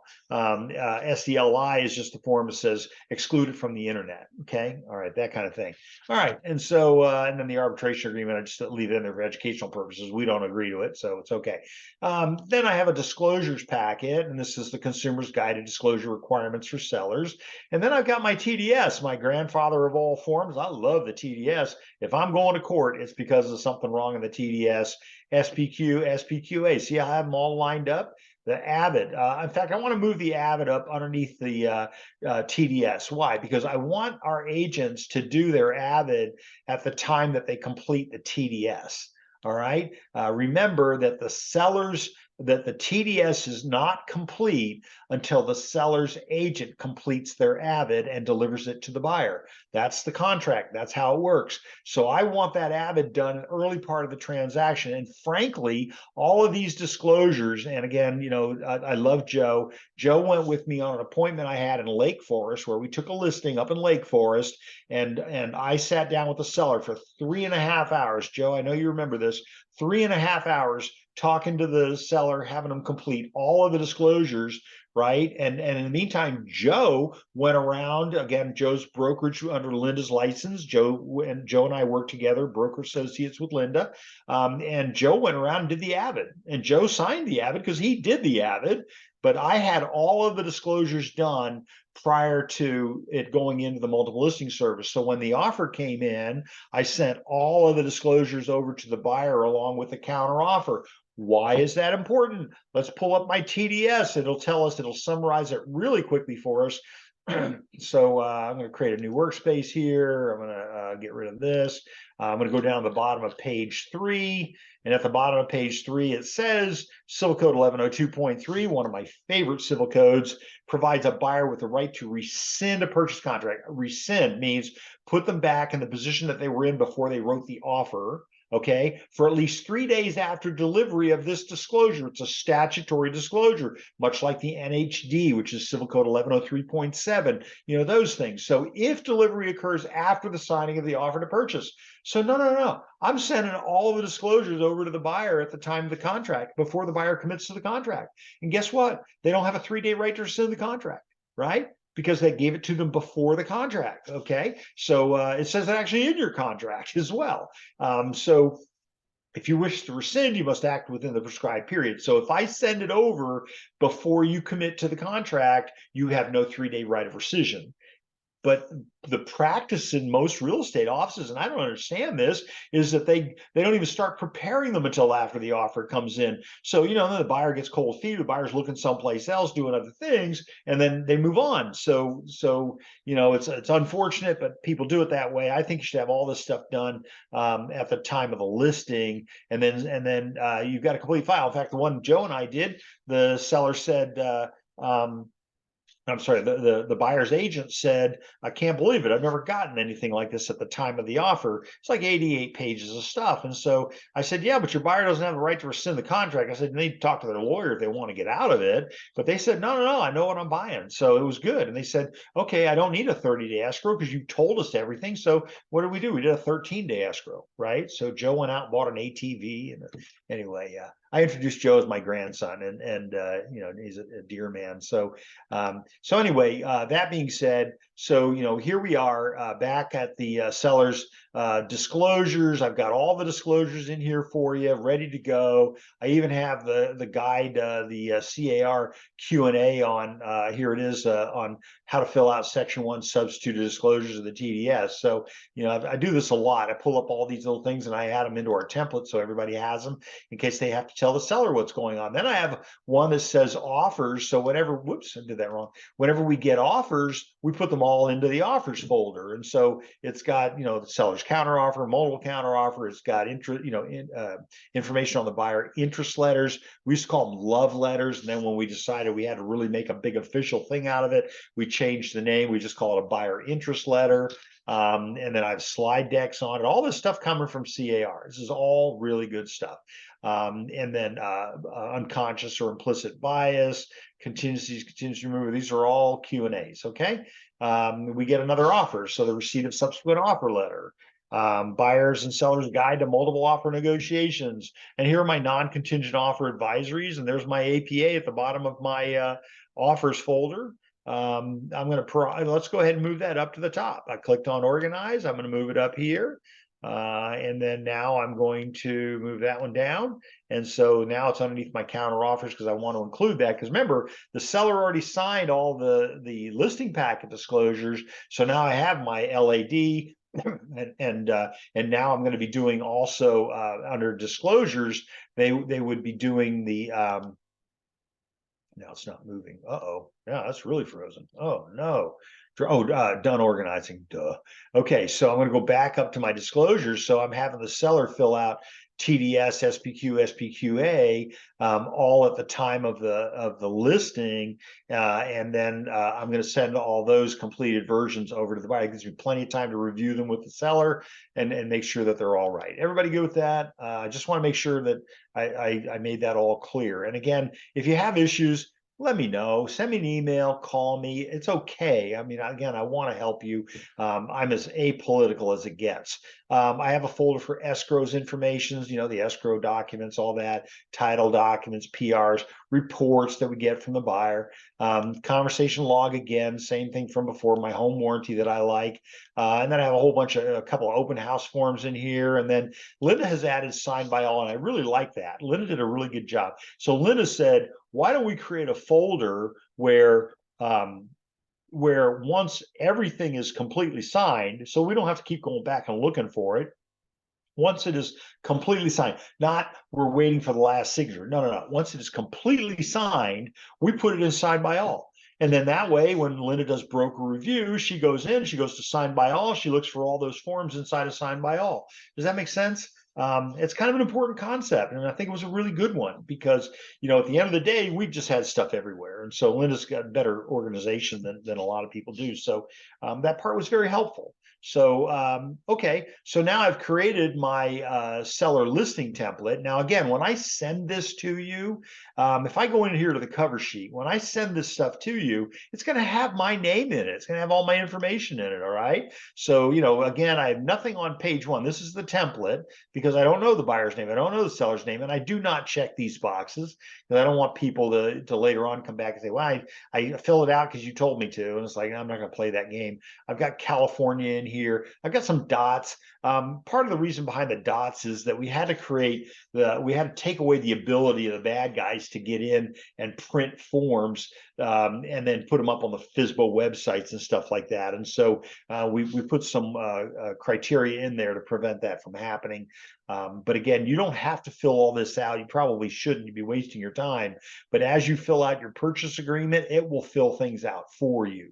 So, maybe I check residential. I mean, I don't know. But, there's no reason to do all that because remember, you also have MLS Connect.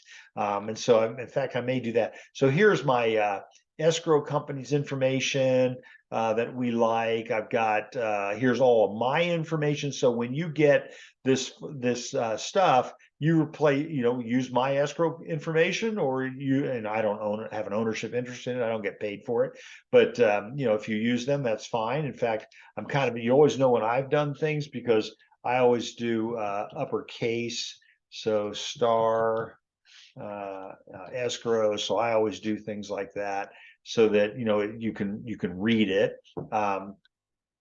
And then here's my company's information. I'm sorry, Linda's. I don't have a company. Linda's company's information. There's my telephone number. Haha, you thought I was going to get my cell phone number. No, that's I don't give out my cell phone number. And so then finally, I've got my email address. I've got the broker's corporate license number, and I got my personal license number, and the lender's information, whatever that is, title, and all that stuff. So just seems like everybody from my office calls while I'm doing a webinar that they should be on. So Fidelity National Home Warranty, that's the one we like to use. You put in whatever you want to put in. So I'm just telling you that the caveat is that when you get the template, that you go ahead and change your information, change wherever my information appears. It is a placeholder for your information. Everybody okay with that? So that's my seller listing template. Okay. Again, I have a checklist, which I really like the checklist. Again, I started one here. You can see I did this before. So I'm going to delete this one. I'm going to check that box. And then where do I go? Edit. No, not edit. How do I delete that? Oh, here we go. Delete it. So because look at that, HGOLIU. So I do that so that I can remember to delete it later, and I just forgot.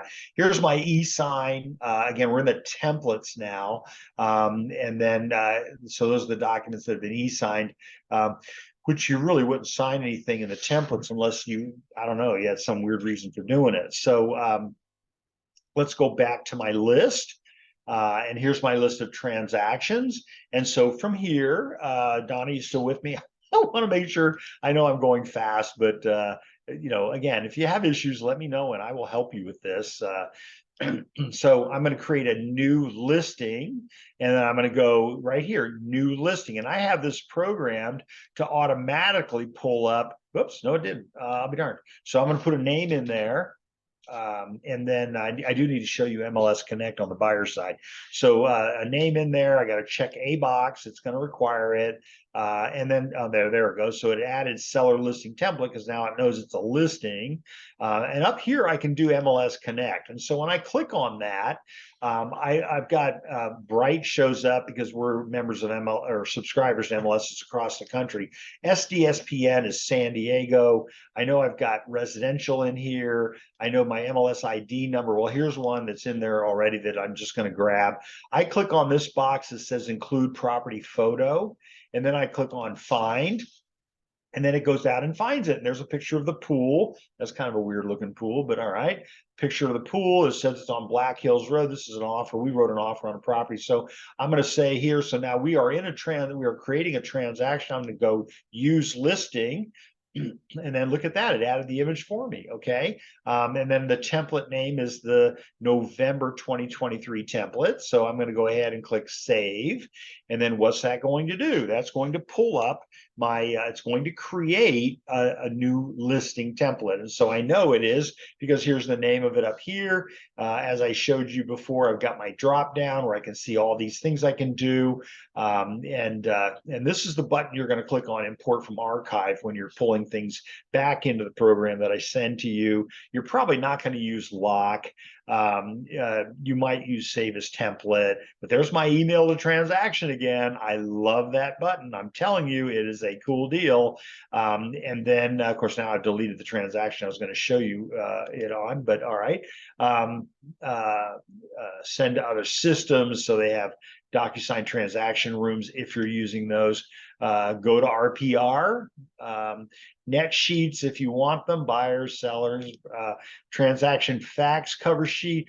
Kind of a cool feature of this program is that I can fax things into the program. So this is the cover sheet. So you would print this cover sheet, and then it says right here, you may also scan a document, send it to ZipForms as an email attachment. It must be the first page of a scan. So if your client does faxes but not emails, then you can send them this barcode up here across the top tells the program where the transaction is. Question. Yes, very fast. I know. I'm trying to get it all done. There's so much to tell you. But again, Donna, here's the thing. So I'm going to create individual podcasts, shorter versions of all this, so that you don't have to, you can just do it one step at a time rather than, a flood. They give me 2 hours. It's just not enough time. But I mean, if they gave me 3 hours, I don't think it's enough time. It's like when I created the purchase agreement for the Department of Real Estate, they said, we need 3 pages of written documentation for every hour of instruction, and I chose 5 hours of instruction, so that's 15 pages. And so of course I sent them 36 pages because you can't really cover it in 15 pages, the stuff I was talking about. So I sent it to them. They called me on the phone. What's his name? Steven calls me on the phone and he says, "We're so excited to get to read your paper on the purchase agreement, because this is the new one and they haven't seen this one yet. And they really wanted to know what it said." And so they have it. Obviously, I'm very friendly with the Department of Real Estate. I love the Department of Real Estate. You need to listen to what they tell you to do. I don't think there's somebody for you to fear. I think if you take care of your clients, I think you'll never have an interaction with the Department of Real Estate. But if you ever have a question, you always want to talk to your broker. You can certainly call me. I'll give you more of a generic answer about things. But they're working folk like the rest of us, and I want to make sure that we don't run afoul of them. I mean, they're the regulatory agency in California. Okay, so thank you, Donna. I know it's a lot. I'm sorry. Again, I always tell people, anytime you talk to me, you always want to make sure you have a pen and paper. I mean, I go back to the old days, but and I do. I carry around. Here's my notepad, right? I carry around a notepad and pen, and I write things down. I mean, y'all are very fast with your phones and stuff, but it's just too much for me. So here is I can print my fax cover. I can send the fax cover to my client so that they can go ahead, and again, here's my barcode across the bottom and the top, which will automatically put it inside of the transaction. Does that make sense? If you're not doing faxes, then don't worry about this. Okay, but I remember when faxes came out, and it was really kind of part of the ruination of our business. So, prior to fax machines, we always presented all of our offers in person. And I thought that was the skill set that we had that set us apart from everybody else.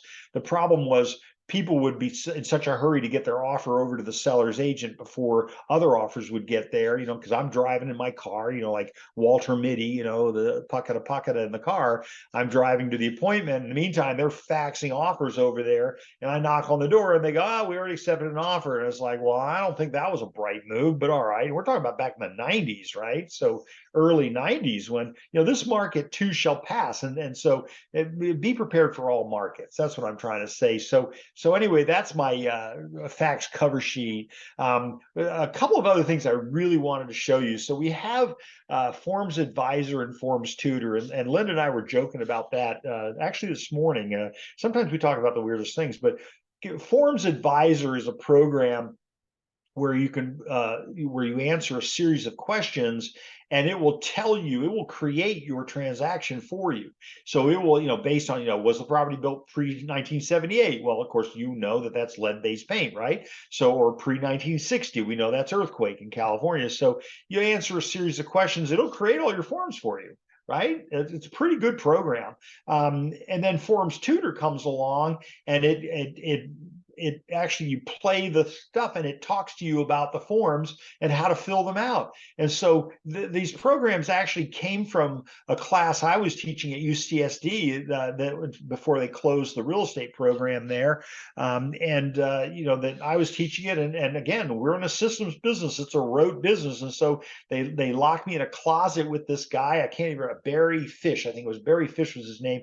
And he's Mr. Techno. He's got the headset on. He's in there watching this big screen with a sine wave going up and down. I'm over here on the other side, and I've got the forms up on my on the what do you call it, like the thing you play musical instruments on, right? And so I got the form up there, and I'm talking about, when we use the form, why we use the form, how do we fill the form out, and I did that for all of the forms in the CAR library. Well, CAR got wind of what I had done, and they said, that is brilliant. Let's do that. And that's where Forms Tutor came from. And so I was on the committee. They didn't really need me for a lot of it. They already had the idea. And I think they created a great program. So, be aware, Forms Advisor, Forms Tutor. Of course, you always want to check with your broker, but those are masterful programs that they have created. And so, and again, you can always call me. And yes, when you listen to them, it's not my voice. So, I'd love to take credit for that.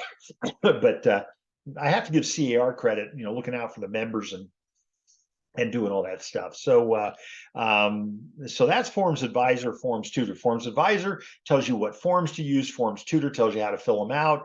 Kind of like me in the closet with Barry Fish, who was he was a audio specialist guy of some kind, and so UCSD's got so many people that do so many interesting things. So that's my, under my drop down over here, my blue link right here. So on this transaction, which we just created on Black Hills Road, I go to parties. I see that on the all side, we only have those. I never input any of the parties. I can go to the documents. I've already shown you how to do all this. I can go to documents. I click that little arrow and it takes me to this part. So you can see all these right here. There's all the stuff that we just did a minute ago, right? Including miscellaneous, because we changed what we had in there. We've got our checklist.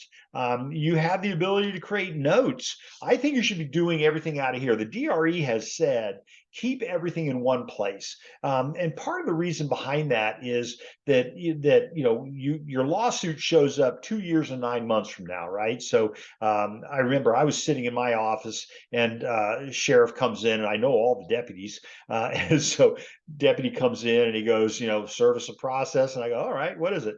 And so it was an automobile accident that I had been involved in 2 years and 9 months earlier. And the plaintiff, of course, was the person that hit me. He was riding a bicycle. He hit the side of my car, and so then he files a lawsuit against me. So, but 2 years, 9 months later, I remembered vividly, trying to take him to the hospital. He wouldn't go, and then calling police. Is the guy still there? No, he left. Well, then, come down to the fire station and file a report. I did. I went down to the fire station. I filed a report. This guy, you don't hear from this guy at all for 2 years and 9 months. I called the insurance company. I did everything I needed to do to make sure that that the guy was okay, although he took off. And so, and then 2 years and 9 months later, you're getting the subpoena, the summons to come in and defend yourself. And so, sure enough, and then I showed up in court. And fortunately, I'd taken pictures of the damage to the vehicle, and the judge looked at it and looked at him and said, looks like you hit him, right? Because you hit me on the side of the car. So, I didn't like move the car sideways and hit you. So, but anyway, that's what you get. You get the 2 years and 9 months from now. You're not going to remember. Listen, I don't remember what I had for breakfast yesterday. Heck, this morning. So you're never going to remember it. So you need to take notes. And so the law says contemporaneous notes. And we'll talk about this on Thursday morning when we do top 10 lawsuit avoidance or risk management techniques, because that's one of the things I tell you to do is take notes. And so you should do them all in here. And DRE says, put everything in here. You have essentially unlimited storage, right? I mean, I've never been turned off for any of this stuff. So, notes, I'm going to go over here. I'm going to create a new note. I'm going to draft something in there. I can click on save and notify. It's going to say, who do you want to notify? And I'm the only person in this account. So I can do, there's a signature line, there's all that stuff. So I really think that you should be using this program to send notes and to do things in your transaction. I mean, how many transactions are you doing at a time, right? So in this case, I'm going to be able to delete it because I never really saved it, but you can't delete these things. And so now it's showing I deleted the note. Then I have my e-sign, and this is going to show me a list of all of the things that I have sent for electronic signature. Now, sometimes when you send things out for electronic signature, the program comes back and gives you an error message that says error logging in. Come back here and go to e-sign, and you'll see the whole row of all the things that you've had signed. And then you just, the most recent one, you click on that one and it'll load them back up for you. You don't have to keep logging in. Okay. History. So when I click on the history button, this shows me, I deleted the note. This shows me I created a note. This shows me I applied the seller listing template. This shows I created the transaction. So this will usually be like this huge column of things that you have done. And so you need to keep those things. All right. So you never, ever, ever delete a transaction, never delete anything, excuse me, anybody has signed. And I can tell you, I take it to an extreme. So I'm in my garage, cleaning out my garage. I've probably moved three or four times since I started collecting transactions from the 80s. Literally, I'm throwing out stuff from the 80s. I have over here the one-page purchase agreement.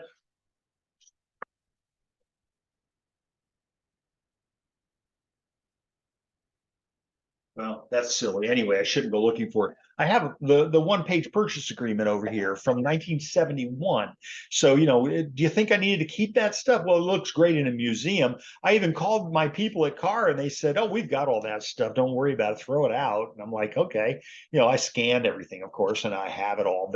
But you need to be keeping stuff, right? Because once you delete it, you can't get it back. Okay. So that's my history. So most of the times you're going to spend your time under documents. And again, take me back to the header here. And so we created the seller listing template. We created the seller a transaction with a seller. We added the MLS Connect. We clicked on MLS Connect. Remember, we did San Diego. We did an MLS number. We did load it, and it said, okay, there you go. There's the property. So now when I go to my cover sheet, I'm going to scroll down on my cover sheet down to the agent's information. And so, well, look at that. It did not include the buyer's, I'm sorry, I'm the seller's broker. So this would have worked better under the buyer offer. So, because I've already overwritten it essentially. So we're going to go back here, back to my list.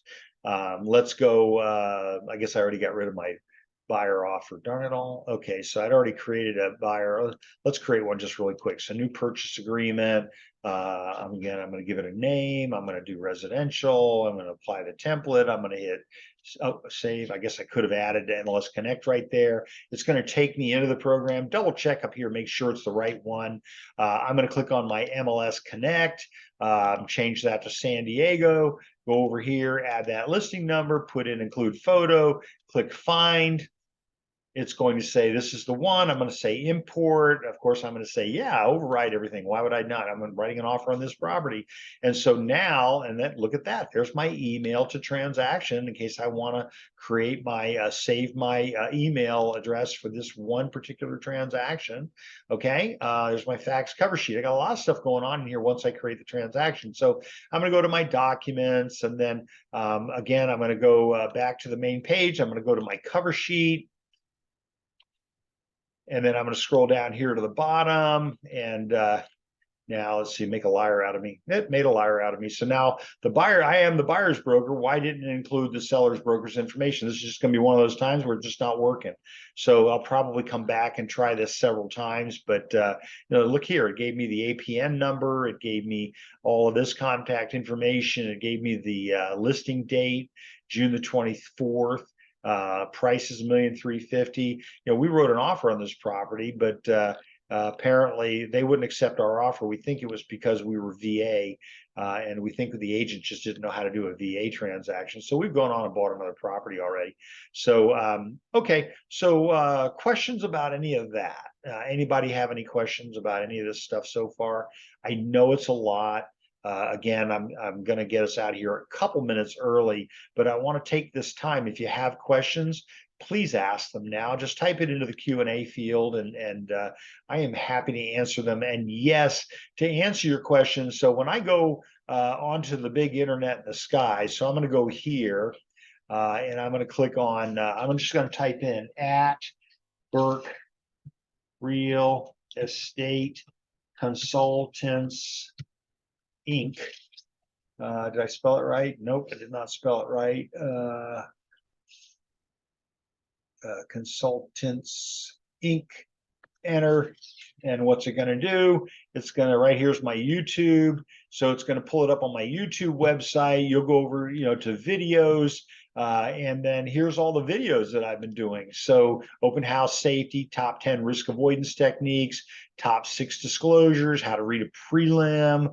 I mean, I got, look at 18 people watch Fast Stats. I mean, I get 20 people on Master My Farm. It really should. You will own the place. You watch that video. So these are all free. I don't charge for any of these things. The podcast, we're probably going to start doing, doing something with that. I just kind of ran a podcast one day. I asked the person I was speaking with on the phone, I said, do you mind if I make this a podcast? And she says, yeah. So I just clicked on live podcast while I'm just carrying on with her and showing her how to do certain forms and things like that. I got emails and phone calls from people saying, oh my God, I watched your podcast. That was amazing. I'm like, I don't remember what I said, right? That's the kind of thing I want. I want it to be just kind of like the checkers speech, right? I want it to be like, sitting in front of the fireplace, with the dog and answering questions and things like that. So I want to help people. But, now we're getting into the area where, probably going to have to lock out plaintiff's counsel, that kind of thing, because they won't pay $5 to see something. So, that's probably where we're going to end up. But I'm going to take your buyer representation agreement and I'm going to drill it.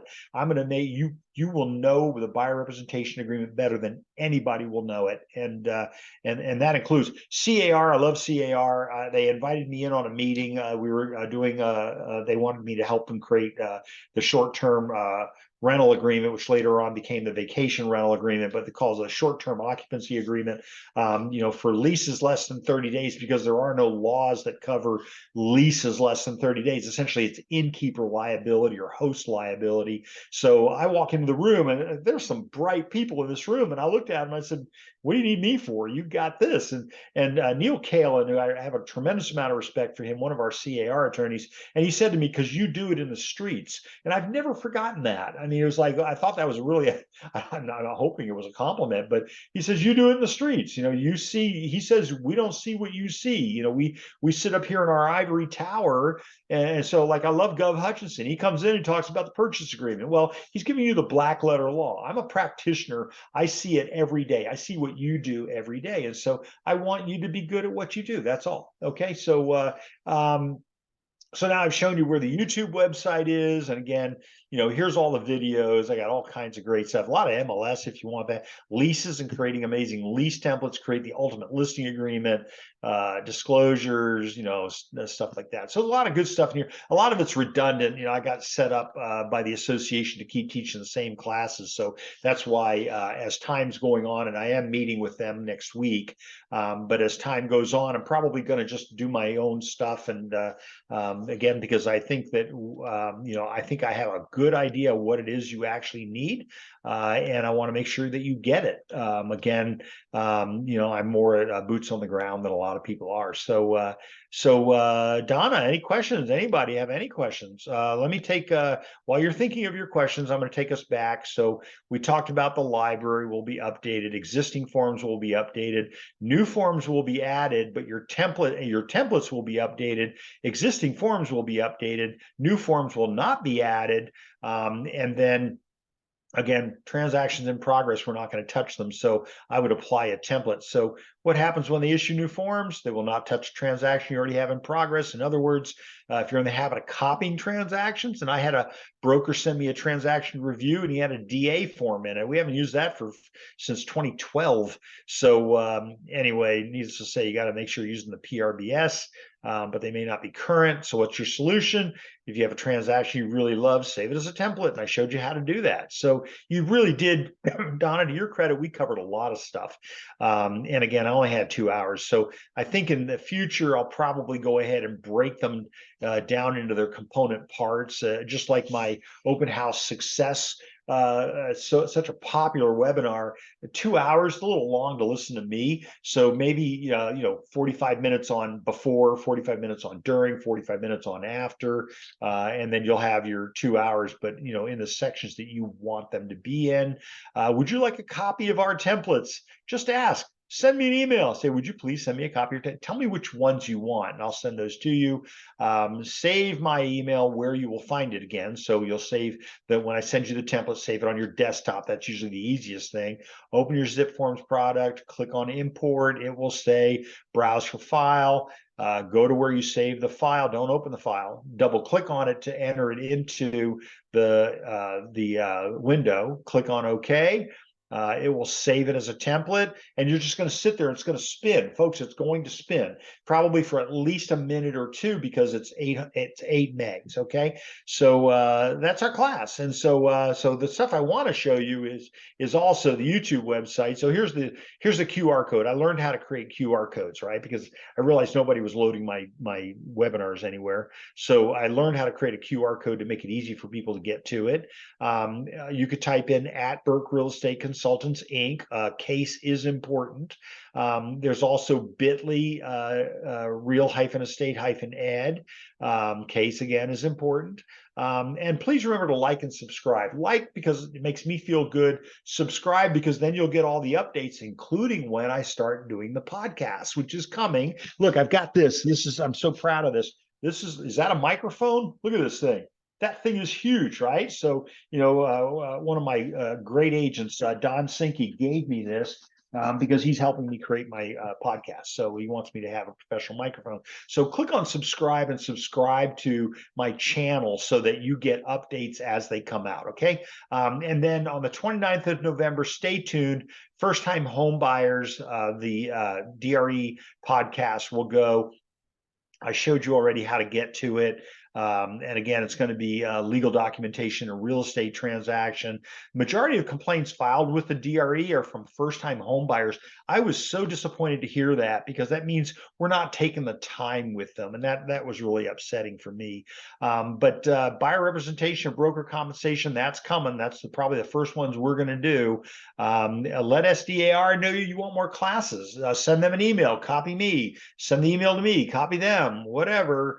Somebody called me today and said, I need to see more classes on the RPA. And I said, I'm doing it on Thursday. And they said, well, I can't make that Thursday one. Can you do more of them? And so then they sent an email off to the association, and then hopefully they're going to schedule me for some new ones. The newsletter is the best way to keep up with what we're doing. So subscribe to the newsletter. If you haven't, then you really need to get on there. I've got the new forms coming out. I've got that in the newsletter. I've got a lot of things in the newsletter, plus the direct link to sign up for my classes so that you're not going searching through the SDAR website. Again, I want to help you. So if you send me an email, I will subscribe you. I don't put anybody in there unless you ask. And then, if I send you an email back, it'll have a link right in it where you can go ahead and subscribe yourself. So all those things being said, and it looks like Donna, thank you for being here. Mary, Robert, Joe, Linda, thank you all for being here today. And if I can help you in any way, please let me know. I hope you have a wonderful day, and I do look forward to seeing you again, perhaps on Thursday. Take care for now, and I wish you the very best. Be good. Bye-bye now.